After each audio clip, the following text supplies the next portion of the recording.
Bismillahirrahmanirrahim. Kısa Yusuf Peygamber beşa pencemin.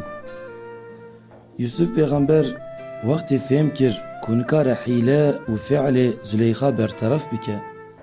Şxwedê xwast ku derfetek çêke ku bikeve hepsê. Xwedê Celle Celaluhu duayê Yusuf qebûl kir. Wî ji xapandinan jinan xilas kir. Ji xwe Xwedê her tiştî seh dike û dibîne. Yê ji dil ji Rabbê xwe bixwaze, xwastina wî ku jê re xêr be, Xwedê wê xwastinê qebûl dike. Her kesî zanibû ku Yusuf bêguneh e, yê gunehkar Züleyxa ye, dîsa jî Yusuf avêtine zîndanê. Qena deriyê fitnê were dadan. Wextê wî avêtin zîndanê, du heb xort jî pê re ketine zîndanê. Yusuf çawa kete zîndanê, rewşa zîndanê goriya. Zindan bû wek perwerdegeh, wek medrese. Her kesî ji Yusuf hez dikir, bawerî pê danî û pê dişewirî. Êdî navê zindanê jî goriya bû, nav bibû medreseyê Yusufîye.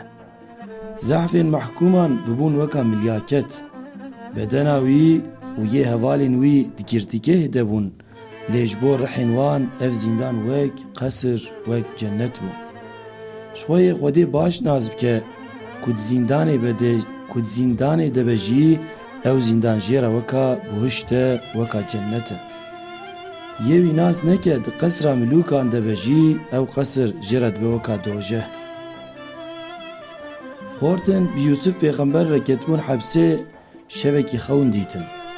Ji bo şîrovekirinê hatin ba Yusuf Peygamber.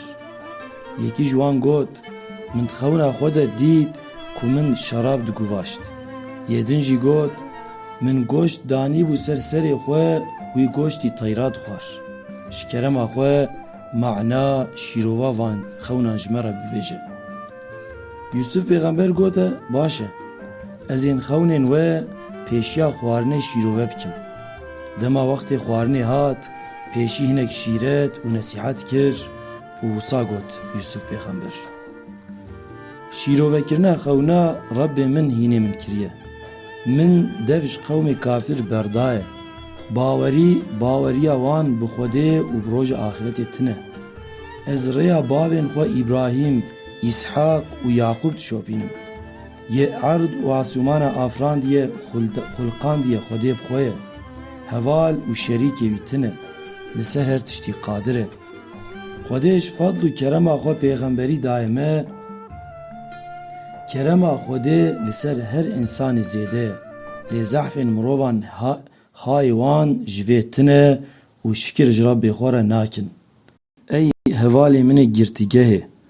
Mirov ji bo her pêdiviyê hewcê deriyekê Rabbekê cuda bibe baş e, an jî xwe bavêje Rabbê xwe yê wahîd û yekta. Tiştê ku hûn ji wan re perestîşî û îbadet dikin batılin. Ne dikarin zarar bidine we, ne jî feyde. Xwedê di heqê wan de tiştekî ji we re nazil nekiriye. Bez hûn xwe dixapînin. Hikm û serwerî tenê yê Xweda ye. Xwedê emrê we kiriye ku hûn tenê jêra îbadet bikin, dînê rast jî ev e. Lê zehfên mirovan vê nizanin. Yusuf Peygamber piştî van şîretan got, vêga min werin tewîla xewnên we. Yê şerab dîtiye, dîsa ê here ser karê xwe. Dê xîzmeta serokê xwe bike. Yê ku di xewa xwe de teyran dîtiye, ê bi dar ve were daleqandin. Bêguman ev tiştê min ji we re gotiye, ê were serê we.